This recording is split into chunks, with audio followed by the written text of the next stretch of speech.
আল্লাহ রাব্বুল আলামিন বলেন মুনাফিক যারা হবে, সাধারণ হিন্দু খ্রিস্টান বৌদ্ধ এর চাইতে কঠিন শাস্তি হবে মুনাফিক যারা হবে, জাহান্নামের একেবারে তলদেশে থাকবে তারা। আর তাদের জন্য সেদিন কোনো সাহায্যকারী তারা খুঁজে পাবে না, কোনো সাহায্যকারী সেদিন পাওয়া যাবে না।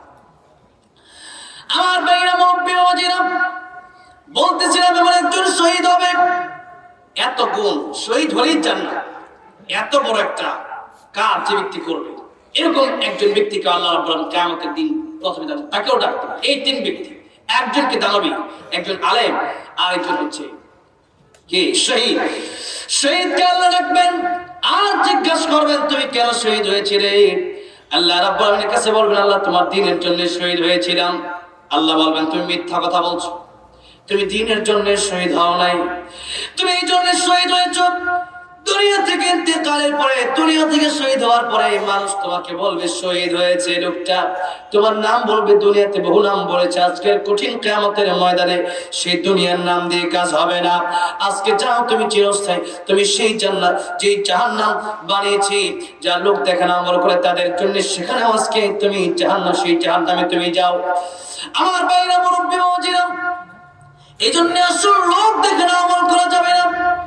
আজকে আমার সমাজে এই কথা এত করে এই জন্য বললাম যে আমাদের সমাজে অনেক বক্তারা আছে যে কথা বললে জিহাদের কথা বলতে চায় না, কারণ জিহাদের কথা বললে অনেকের কাজ আলাপনা শুরু হয়ে যায়। কথা ঠিক না বেঠিক? আমরা বলতে চাই হক কথা যতক্ষণ কোরআনে আছে ততক্ষণ আমরা বলবো, কে কি বললো আমার দেখার টাইম নেই। কারণ হলো আমরা দুনিয়া চাই না, দুনিয়া আমাদের জন্য পুরোটাই জেলখানা, আর আখিরাত হলো আমাদের জন্য শান্তির জায়গা। যেরকম ঠিক না বেঠিক? আমার ভাইরা মুসলমান বন্ধুগণ, আমার মুরব্বি বাবাজিরা, আল্লাহ রাব্বুল আলামিন বলেন ওই দিন যেদিনকে তোমরা ওয়াত্তাকু ইয়াওমান তুরজাউনা ফীহি ইলাল্লাহ, ওই দিন কিয়ামত কায়েম হবে, সেদিনকে তোমরা ভয় করো। সেদিনকে কি করো? সেদিনকে তোমরা ভয় করো। ওই দিন যদি কারো কাছ থেকে হিসাব চাওয়া হয়, একটা লোক হিসাব দিয়ে জান্নাতে যেতে পারবে? এক সপ্তাহ হিসাব যদি আমি আপনাদের কাছ থেকে চাই, আপনাকে এক সপ্তাহ হিসাব দিতে পারবেন? এক সপ্তাহ কি দিয়ে খাইছেন, কোন জায়গায় গেছিলেন, কত ঘন্টা ঘুমালেন, এর পুরো হিসাব কেউ দিতে পারবেন? কেউ দিতে পারবেন না। আর কঠিন কিয়ামতের ময়দানে 50 বছর 60 বছরের হিসাব কি দেওয়া সম্ভব? আল্লাহ নবী বলেন রিসাবিনা, আল্লাহ দয়া ছাড়া কঠিন কিয়ামতের ময়দানে জান্নাতে যাওয়া কারো পক্ষে সম্ভব হবে না। নবী যখন এই কথা বললেন, সাহাবায়ে কেরাম প্রশ্ন করেন, ইয়া রাসূলুল্লাহ, ইয়া হাবিবাল্লাহ, তাহলে কি আপনিও জান্নাতে যেতে পারবেন না আল্লাহর দয়া মায়া ছাড়া? নবীজি বললেন, সাহাবীরা, এমন কি আমি নবী আল্লাহর দয়া মায়া ছাড়া জান্নাতে যেতে পারবো না? তবে শোনো, আমি নবী কঠিন কিয়ামতের ময়দানে যে উঠব, আমি নবীর প্রতি মহান আল্লাহ রাব্বুল আলামিনের দয়া মায়া হবে। সুবহানাল্লাহ, দয়া মায়া হবে। নবীর উপর দয়া মায়া না হলে কার উপর হবে? ঠিক না বেঠিক? আমার ভাইরা মুরব্বি বাবাজিরা, এই জন্য দুনিয়াতে এমন কিছু কাজ করতে হবে গোপনে গোপনে। কিসে? প্রকাশ্যে না গোপনে? গোপনে কিছু কাজ করতে হবে যে আমার আপনার দুনিয়ার কোনো মানুষ জানবে না। যেমন আল্লাহ রাব্বুল আমিন আল্লাহর প্রিয় বান্দা কারা, এটার কিছু গুণ বর্ণনা করে বলেন, ওয়া ইবাদুর রাহমানিল্লাযীনা ইয়ামশুনা আলাল আরদি হাওমা ওয়া ইযা খাতাবাহুমুল জাহিলুনা ক্বালু সালামা والذين يبيتون لربهم سجدا وقياما। যারা রহমানের প্রিয় বান্দা, আল্লাহর প্রিয় বান্দা, আল্লাহর কাছের বান্দা যারা হবে, এদের গুণ হবে তারা অহংকার, নিরহংকার। অহংকারী হবে নাকি ভদ্র হবে? যদি অহংকারী হবে না ভদ্র হবে? তারা ভদ্র হবে। আর তাদের সঙ্গে যখন ঝগড়া করা হয় তারা বলবে আসসালামু আলাইকুম, আপনি ঝগড়া করেন আমি গেলাম। কথাটা বুঝে আসছে? দরকার নেই। 3 নম্বর আল্লাহ বলেন ওয়াল্লাযীনা ইয়াবিতুনা লিরাব্বিহিম সুজদান ওয়া কিয়ামা। তোমরা রাতের গভীরে যখন দাঁড়ায় যাও, কেউ দেখে না, একজন দেখে, তিনি কে? একজন দেখে, তিনি আল্লাহ। পৃথিবীতে কেউ না দেখতে পারে, দেখে একজন, তিনি আল্লাহ। ও মুসলমান, শুধুমাত্র আল্লাহকে দেখানোর জন্য কিছু ইবাদত দুনিয়াতে করে যাবেন, দুনিয়ার মানুষকে দেখানোর জন্য না, আপনাদের আধারে শীতের সময় ওযুটা করবেন, ওযু করার সময় হাত কাঁপবে, পা কাঁপবে, মনে মনে ভাববেন কেউ আমার এই কষ্টের প্রতিদান দিতে পারবে না। তবে আমার আজকে ওযুর সময় হাত কাঁপতেছে, পা কাঁপতেছে, এত কষ্ট করতেছি, কেউ দেখবে না, একজন দেখেন, আর পুরস্কারও তিনি দিবেন কঠিন কিয়ামতের ময়দানে। তিনি কে? আল্লাহ আমাদেরকে পুরস্কার দিবেন, এই আশা যদি আপনার হতে পারে, আল্লাহ রাব্বুল আলামিন বলেন এরাই হচ্ছে আমার প্রিয় বান্দা। এজন্য মুসলমান ভাইরা আমার, বন্ধুগণ আমার, ও মুরব্বি বাবাজিরা, গোপন কিছু ইবাদত করে যাবেন যেগুলো একমাত্র আপনি জানেন, যেগুলো আর কেউ জানে না। আল্লাহ রাব্বুল আলামিন বলেন ওই দিনকে ভয় করো যেদিন তোমার হিসাব নেওয়া হবে, যেদিন তোমাকে উঠানো হবে।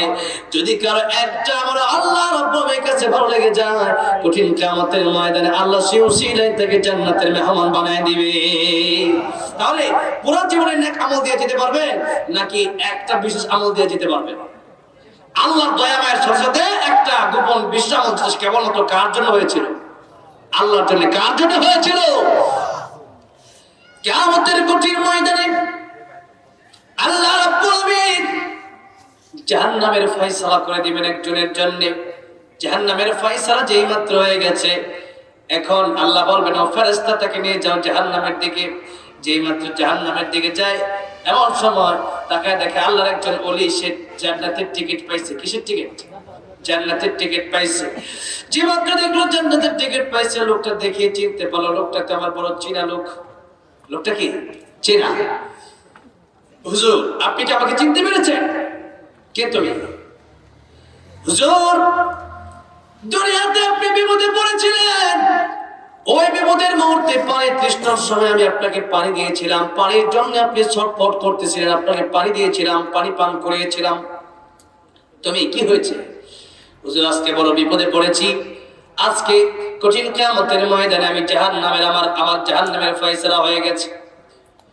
হুজুর আপনি একটা কাজ কি আমার জন্য করতে পারবেন? আল্লাহর ওলি কি বলবেন, কি কাজ তোমার জন্য করতে পারি বলো? হুজুর আমার যেহেতু জাহান্নামের ফয়সালা হয়ে গেছে, আমি জান্নাতে যেতে চাই, আপনি শুধু আমার জন্য একটা কাজ করেন, আপনি আল্লাহর কাছে একটু বলেন, সুপারিশটা করেন আমার জন্য। আপনার জান্নাতের টিকিট তো ক্যান্সেল হবে না। জান্নাতের টিকিট নিয়ে বলো, আল্লাহ বলেন জায়গায় একবার জান্নাতের টিকিট দিবে, জান্নাতের টিকিট কোনোদিন ক্যান্সেল হবে? আল্লাহ বলেছেন ইন্নাল্লাযীনা আমানু ওয়া আমিলুস সালিহাতি কানাত লাহুম জান্নাতুল ফিরদাউসি নুজুলা খালিদিনা ফিহা লা ইয়াবগুনা আনহা হিওয়ালা। যারা জান্নাতে আসবে এরা অনন্তকালের জন্য, চিরজীবনের জন্য জান্নাতে আসবে। একবার যদি কেউ জান্নাতে যায়, কোনোদিন আর আল্লাহ পাক তাকে জান্নাত থেকে বের করবে না। কোন সুবহানাল্লাহ। চেহারা দিবে, ইউসুফ আলাইহিস সালামের চেহারা সবাইকে আল্লাহ পাক দান করবে। সুবহানাল্লাহ। দাউদ আলাইহিস সালামের কণ্ঠ দান করবে। আর বিশ্বনবী জীবনী, বিশ্বনবী চরিত্র, বিশ্বনবীর জীবনের চরিত্রের মতো কারো চরিত্র আছে? লাকাদ কানা লাকুম ফি রাসূলিল্লাহি উসওয়াতুন হাসানাহ। আল্লাহ বলেছেন তোমাদের জন্য নবীর কাছে রয়েছে উত্তম আদর্শ। ওনার কাছ থেকে উত্তম আদর্শ নাও। কার কাছ থেকে? নবীর কাছ থেকে। ওয়া ইন্নাকা আলা খুলুকিন আযীম। নবী বলেছেন, আল্লাহ বলেছেন ওগো নবী, যে আপনাকে মহান চরিত্র আমি দান করেছি, যে চরিত্র তাম পৃথিবীতে আর কাউকে দেওয়া হয়। নবীকে হলি থাপ্পড় মারছে। কি দিছে? কি দিছে? থাপ্পড় দিছে। নবী থাপ্পড় দেয় না, ওটাকে জিজ্ঞাসা করে জানেন? দেখেন নবীর চরিত্রটা কত সুন্দর। নবী জিজ্ঞাসা করে তুমি কি হাতে ব্যথা পাইছো? আল্লাহু আকবার। এত সুন্দর যার চরিত্র, ওনার চরিত্র গ্রহণ করো না, কার চরিত্র গ্রহণ করো? আমার ভাইরা মুরব্বি বাবাজিরা, যেই মাত্র দেখা হয়েছে আল্লাহর ওলির সাথে, আল্লাহর ওলি ডেকে বলে তোমার জন্য আমি সুপারিশ তো করতে পারি, জান্নাতে তো আর নিয়ে যেতে পারি না।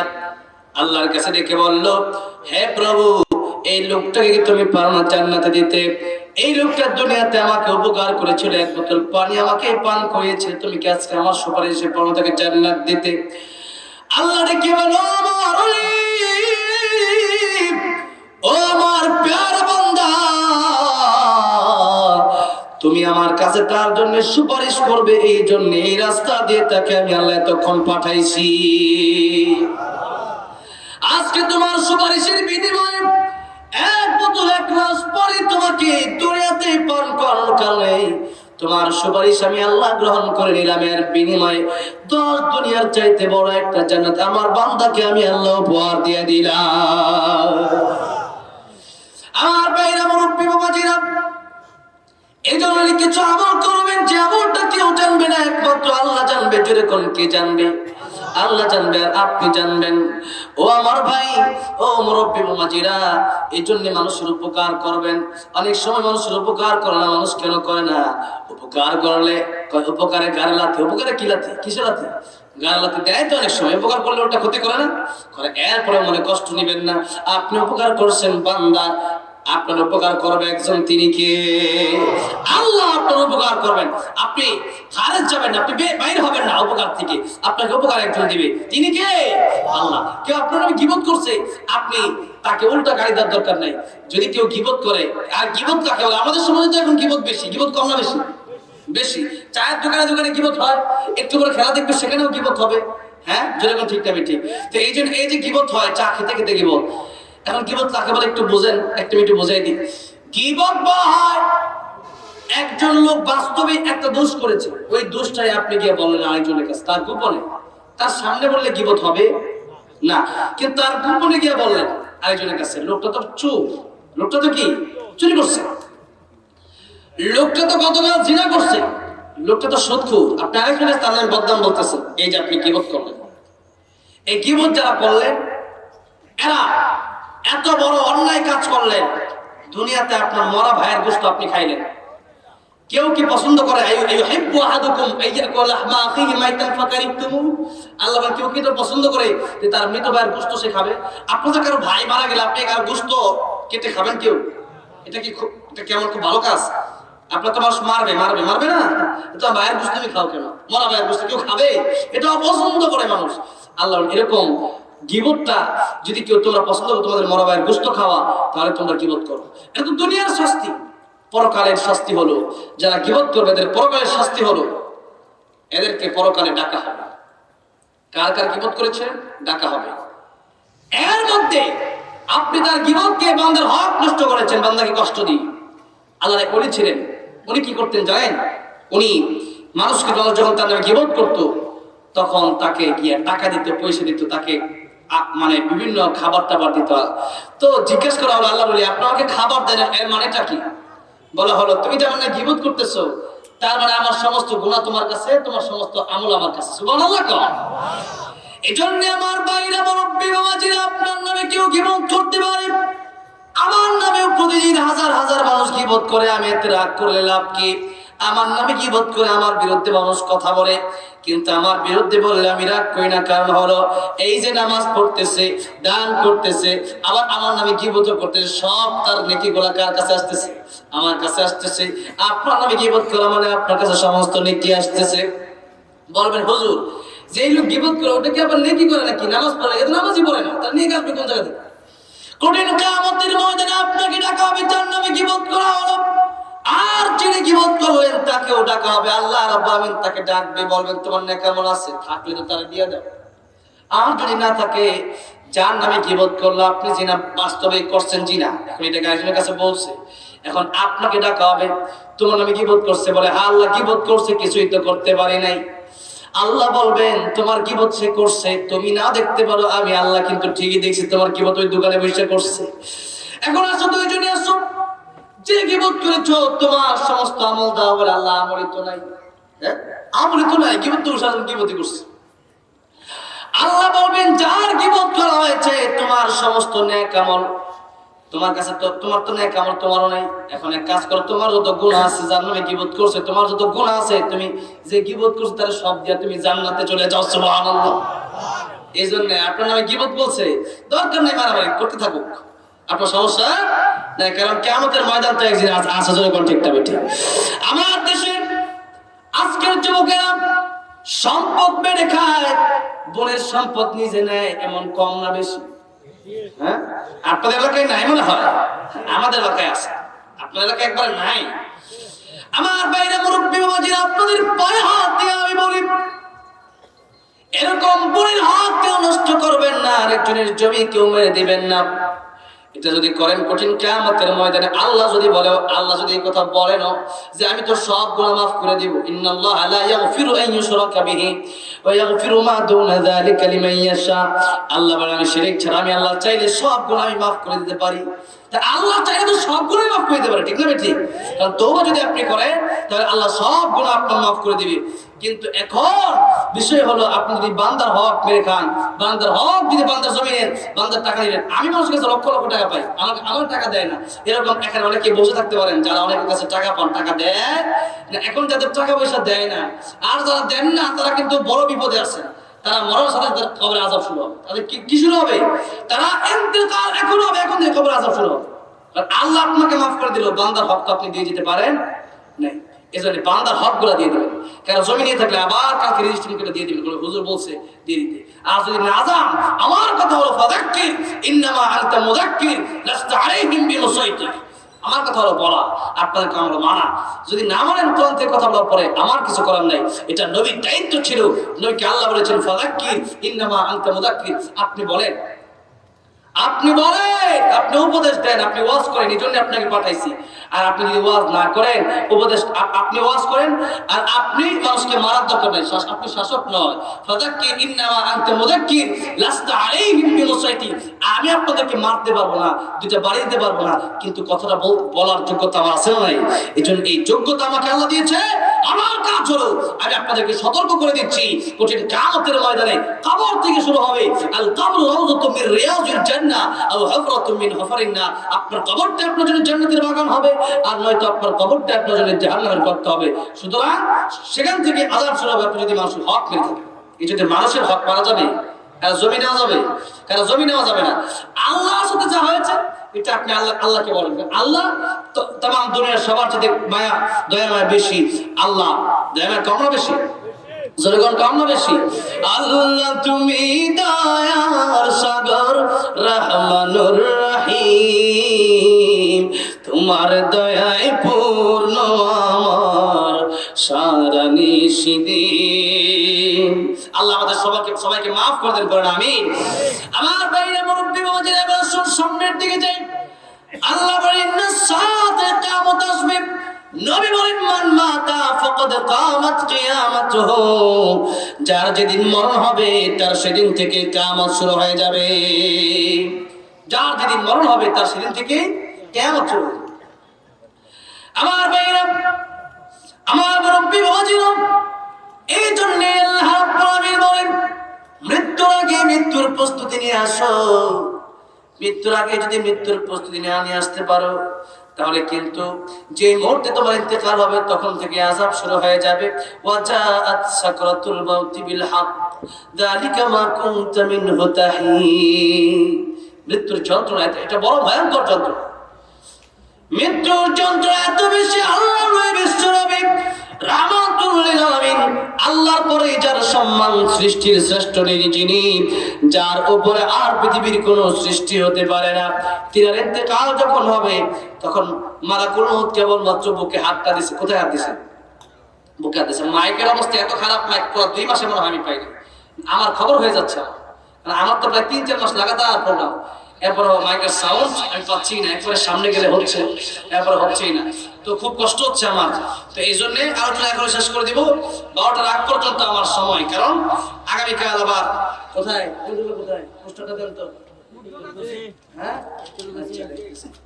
এই যে এই মধ্যকাতরি তেতুলগাছি হাট জামিয়া রহমানী হাফিজে কোরআন মাদ্রাসা, এখান থেকে 2-3 কিলো, ওখানে আপনারা যাবেন ইনশাআল্লাহ। আগামীকাল দাওয়াত দিয়ে গেলাম, ওখানে আমার আলোচনা আগামীকাল, ওখানে আপনারা যাবেন, ওখানে আগামীকাল বয়ান করবে ইনশাআল্লাহ। তো ওখানে হচ্ছে আগামীকালের ডেট দেওয়া। আজকে হচ্ছে আমার প্রিয় রনি ভাই আমার মসজিদে গিয়েছিল, গাজীপুর আমার মসজিদ থেকে একবারে কাছে উনি থাকে। তো ওখানে গিয়ে আমাকে দাওয়াত করেছে, তো আমি সেখান থেকে এই প্রোগ্রামটা রেখেছিলাম, আপনার 2 দিন ব্যাপী আজকের প্রোগ্রাম। তো এরপরে এই পোস্টার দেখে, এই প্রোগ্রাম দেখে ওনারা দাওয়াত করেছে, ওখানেও আগামীকাল বয়ান করবো, আপনারা শুনতে পারবেন ইনশাআল্লাহ। তবে আজকে দেরি করবো না, মাত্র 20 মিনিটের ভিতরে মোনাজাত শেষ করে 12টার ভিতরে মোনাজাত হয়ে যাবে ইনশাআল্লাহ। আল্লাহ বলেছেন মান মাতা ফাকাদ কামাত কিয়ামাতুহু, যেদিন মরলো তার কিয়ামত সেদিন থেকে শুরু হলো। তার মানে আপনি যেদিন মরবেন আপনার মৃত্যুর যন্ত্রণা সেদিন থেকেই শুরু হবে। আল্লাহ নবী বললেন, রে মালাকুল মাউত, আমার বুকের উপরে তুমি কি রেখে দিয়েছো? মালাকুল মাউত বলে, ইয়া রাসূলুল্লাহ, আপনার বুকের উপরে আমি আমার হাত রাখছি। কি রাখছি? হাতটা রাখছি। আল্লাহ নবী বলেন, রে মালাকুল মাউত, তুমি তো তোমার হাত রাখছো, আমার মনে হয় আমার বুকের উপরে তুমি উহুদ পাহাড় রেখে দিয়েছো। উহুদ পাহাড়, মদিনা থেকে সামনে দাঁড়াইলে উহুদ পাহাড় দেখা যায়, মসজিদে বেলালের পাশ দিয়ে গেলে উহুদ পাহাড় দেখা যায়, রাস্তা দিয়ে চলাচল করতে করতে বিবি এত বড় উহুদ পাহাড় আনুমানিক 25 মাইল লম্বা। কত মাইল? আমি উহুদ পাহাড়ে একটা চোনা দিয়েছি। সে উহুদ পাহাড় এত বড় উহুদ পাহাড়, নবী বলেন, মৃত্যুর বুঝি এত কষ্ট, মৃত্যুর বুঝি এত যন্ত্রণা, মৃত্যু বুঝি এত কষ্ট। ও আজরাইল, ও মালাকুল মাউত, আমার বুকের উপর তুমি হাত রাখছো, আমার মনে হয় উহুদ পাহাড়টা রাখছো। মালাকুল মাউত বলল, ইয়া রাসূলুল্লাহ, ইয়া হাবিবাল্লাহ, এত সহজ করে পৃথিবীর কারো জান আমি কবজ করি নাই, আগামীতে এত সহজ করে কারো জান কবজ করা হবে না। যে মাত্র এই কথা বলছে, আমার নবী বলেন, ও আজরাইল, তার মানে আমার পরে যদি না হয় আমার উম্মতের আর চাইতে বেশি কষ্ট হবে। আল্লাহ নবী ডেকে বলে, আজরাইল, যত কষ্ট দাও আমাকে তুমি সমস্ত কষ্ট দিয়ে দাও, তথাপি আমার উম্মতকে মৃত্যুর যন্ত্রণা দিও না। সুবহানাল্লাহ। আমার নবীকে তখন বলেছেন, আজরাইল, যে আপনার উম্মত যদি আয়াতুল কুরসি পড়ে, কি পড়ে? আয়াতুল কুরসি যদি পড়ে, নবী বলেন, উম্মতে, আরে তোমরা যদি আয়াতুল কুরসি প্রত্যেক ফরজ নামাজের পরে পড়ো, তোমাদের মৃত্যুর যন্ত্রণা হবে না। সুবহানাল্লাহ। এইজন্য 5 ওয়াক্ত ফরজ নামাজের পরে কি পড়বো? আয়াতুল কুরসি। মনে থাকবে ইনশাআল্লাহ। আর নামাজ ছাড়া তো পড়া যাবে, নামাজ সহ পড়তে হবে, নাকি নামাজ ছাড়া পড়বেন? নামাজ সহ পড়তে হবে। নামাজ পড়বেন 5 ওয়াক্ত, এর সাথে 5 ওয়াক্ত নামাজের পরে 5 বার আয়াতুল কুরসি পড়বেন। মনে থাকবে ইনশাআল্লাহ। এটা হচ্ছে আজকে একটা গুরুত্বপূর্ণ কথা, যাতে করে আমার আপনার কারো মৃত্যুর সময় মৃত্যুর যন্ত্রণা হয়। আর নইলে কিন্তু মৃত্যুর যন্ত্রণা বড় কঠিন। ঈসা আলাইহিস সালাম একজনকে উঠাইছিল, ওটা তাকে জিজ্ঞাসা করা হলো, এরকম মৃত্যু যদি তোমাকে আবার জীবন দেওয়া হয়, আবার তোমাকে মৃত্যু দেওয়া হয়, তুমি কি জীবন নিতে চাও? বললো, আরেকবার যদি মৃত্যু হয়, এইরকম জীবন আমি নিতে চাই না। এত কষ্ট মৃত্যুর যন্ত্রণা। আমার ভাইরা, মুরব্বী বাবাজিরা, এই মৃত্যুর যন্ত্রণা আগে আল্লাহ বলেন, দুটাই আমি গোপন করে রাখলাম। ইন্নাস সাআতা আতিয়াতুন আকাদু উখফিহা আকাদু উখফিহা আকাদু উখফিহা। আমি আল্লাহ গোপন রাখছি। কি রাখছি? কার মৃত্যু কখন হবে এটাকে আমরা কেউ জানি না। কি কেউ জানি না। কার মৃত্যু কখন হবে এটা আমরা কেউ জানি না। আবার কিয়ামত কবে হবে এটাও কেউ জানে। জিবরাইল এসে আল্লাহ রাসূল সাল্লাল্লাহু আলাইহি সাল্লামের কাছে এসে বলেন, ইয়া রাসূলুল্লাহ, ইয়া হাবিবাল্লাহ। মিশকাত শরীফের প্রথম হাদিস, যেটা হাদিসে জিবরাইল নামে পরিচিত মশহুর হাদিস। ইয়া রাসূলুল্লাহ, ইয়া হাবিবাল্লাহ, আখবিরনি আনিল ইসলাম, আখবিরনি আনিল ঈমান। এরকম প্রশ্ন করতেছিল। সাহাবায়ে কেরাম তাকায় রয়েছে, কি প্রশ্ন করে? এরকম প্রশ্ন তো জীবনেও শুনি নাই। যেরকম প্রশ্ন করতেছে আর আল্লাহ নবী জবাব দিচ্ছেন, তারা বলতেছে, জিবরাইল বলতেছে, সাদাক্তা ইয়া রাসূলুল্লাহ, আপনি সত্য বলেছেন। যখন বলেছে আপনি সত্য বলেছেন, সাহাবায়ে কেরাম তো অবাক হয়ে গেছে যে নবীকে জিজ্ঞেস করে আবার তিনি বলেন সত্য বলেছেন, তার মানে তিনি প্রশ্নকারী জবাবটা আগে থেকে জানে। আমাদের সমাজে অনেক সময় আমাদেরকে আটকানোর জন্য প্রশ্ন করা হয়, কি হয় না? এটা যদি করা হয় এটা গুনাহ হবে। আর যদি কেউ জানার জন্য প্রশ্ন করে, এটা হবে সওয়াব। এটা কি হবে? সওয়াব হবে। আল্লাহ নবী সাল্লাল্লাহু আলাইহি সাল্লামকে একেবারে শেষে হাদিস শরীফের শেষে জিজ্ঞাসা করা হলো, আখবিরনি আনিস সাআ, ওগো নবীজি, কিয়ামত এর বিষয়ে আমাকে বলেন, কিয়ামত কবে হবে? নবী বললেন, কিয়ামত কবে হবে জিবরাইল যেমন জানে না, আমি নবীও তেমন জানি না। এমনকি ইসরাফিল আলাইহিস সালাম সিংহে ফুৎকার দিবেন, ইসরাফিল আলাইহিস সালামও জানে। আমি কেমনে বললাম জানেন? রাসূল যখন মেরাজে গেলেন, আল্লাহর নবী জিবরাইলকে জিজ্ঞাসা করলেন, ইসরাফিল আলাইহিস সালাম ওখানে সিংহে নিয়ে দাঁড়ায় আছে। নবী বললেন, ও জিবরাইল, এটা কে রে? কারণ উনি তো দেখতে আমাদের মতো মানুষের মতো ছোট নয়। ইসরাফিল আলাইহিস সালাম কথা বলে জানেন, লোহে মাহফুজ, লোহে মাহফুজের ভিতরে আমাদের সবার ছবি আঁকা আছে। আমরা পৃথিবীতে আসার 50,000 বছর আগে আল্লাহ রিজিক সেই লোহে মাহফুজে লেখা রাখছে। সুবহানাল্লাহ।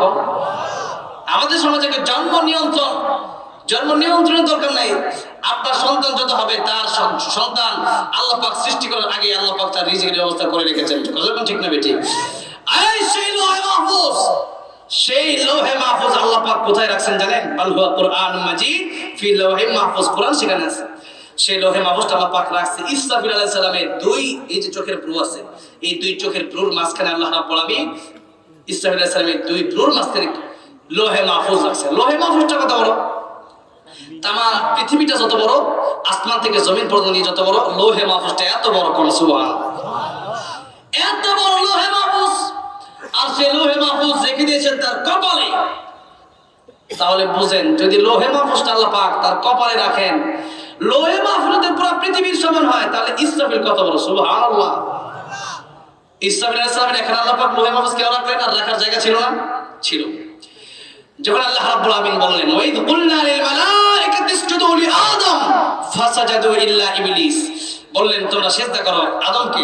কাদেরকে বললেন? ফেরেশতাকে বললেন, সমস্ত ফেরেশতাকে। একজন সিজদা করলো না, সে কে? জোরে বলেন কে? ইবলিস। কিন্তু ইমাম সাহেব যখন নামাজের সিজদায় চলে যায়, সবাই সিজদায় যায়, কেউ দেখবেন আগে চলে যায় সিজদায়, আবার কেউ যদি দেরি করে। জোরে বলেন ঠিক না ঠিক? ফেরেশতার সিজদা দিতে সবার আগে যিনি সিজদা দিয়েছেন তিনি হলেন ইসরাফিল আলাইহিস সালাম। আল্লাহ বলেন তুমি আমার হুকুমটা এত তাড়াতাড়ি মানলে, এর বিনিময়ে এই লোহে মাহফুজ তোমার কপালে আমি আল্লাহ রেখে দিলাম। সুবহানাল্লাহ। এখন লোহে মাহফুজ ইসরাফিল আলাইহিস সালামের কপালে রাখার কারণে লাভটা কি হলো? এখানে যে কোরআন আছে, আল্লাহ রাব্বুল আমিন প্রতিদিন আল্লাহর কুদরতি নজর দিয়ে, রহমতের নজর দিয়ে 360 বার সেই লোহে মাহফুজের দিকে, কোরআন শরীফের দিকে তাকায়।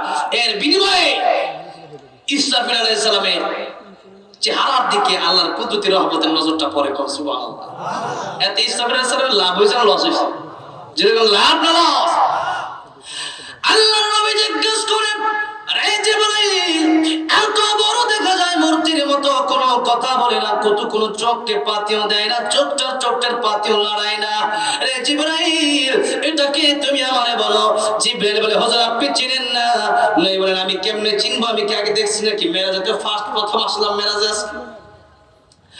ইয়া রাসূলুল্লাহ, ইয়া হাবিবাল্লাহ, ওগো নবীজি,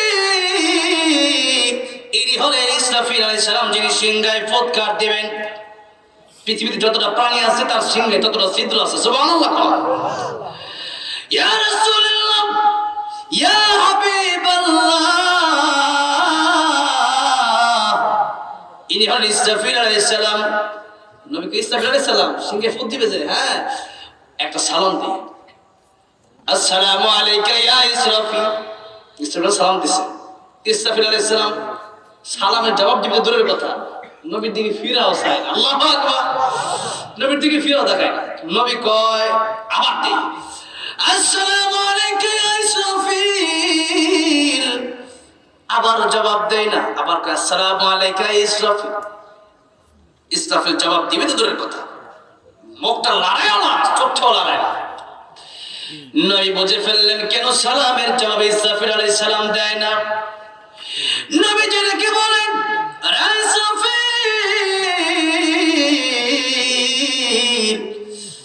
আমি এখানে যে এসেছি আমি কিন্তু নিজের ইচ্ছায় আসি নাই। ইসরাফিল, আল্লাহ রাব্বুল আমিন আমাকে মেরাজে দাওয়াত করে নিয়ে এসেছেন। নবীজি গেছেন না? নবীজিকে নিছে, কে নিয়ে গেছেন? আমাকে আল্লাহ দাওয়াত দিয়ে মেরাজে এনেছেন। মেরাজে দিয়ে যেহেতু এসেছি, আমি এখন মেহমান হয়ে গেছি। আমি এখন কি? আল্লাহর মেহমান। আল্লাহ হলেন আজকে মেজবান, আমি হলাম মেহমান। সুতরাং মেহমানকে দাওয়াত দিয়া আল্লাহ রাব্বুল আমিন তোমাকে পৃথিবী কিয়ামত করার জন্য তোমাকে সিংহায় ফু দিতে বলবেন না। সুবহানাল্লাহ। তোমাকে সিংহায় ফুৎকার দেওয়ার জন্য আল্লাহ পাক বলবে না। সুতরাং তুমি আমার সালামের জবাব দিতে পারো। ইসরাফিল আলাইহিস সালাম ডেকে বলে, ইয়া রাসূলুল্লাহ, ইয়া হাবিবাল্লাহ, ওগো নবীজি, আপনি যে আমাকে সালাম দিয়েছেন 3 নম্বর সালাম নয়, প্রথম সালামই আমি শুনেছি, কিন্তু জবাব দেই নাই। কেন জানেননি? আল্লাহ রাব্বুল আলামিন আমাকে আগে বলে রেখেছেন, ইসরাফিল রে, সিংহা হাতে লইয়া তুমি অপেক্ষা করতে থাকবে। আমি আল্লাহ রাব্বুল আলামিন হুকুম দিতে দেরি হবে, তুমি সিংহায় ফটকা দিতে একটা সেকেন্ড দেরি করতে পারবে না। ওগো নবীজি, আপনার সালামের জবাব যদি আমি নিতে যাই, আর এই মুহূর্তে যদি আল্লাহ রাব্বুল আলামিন আমাকে বলে তুমি ইসরাফিল, তুমি সিংহায় ফট দিয়ে পৃথিবীটা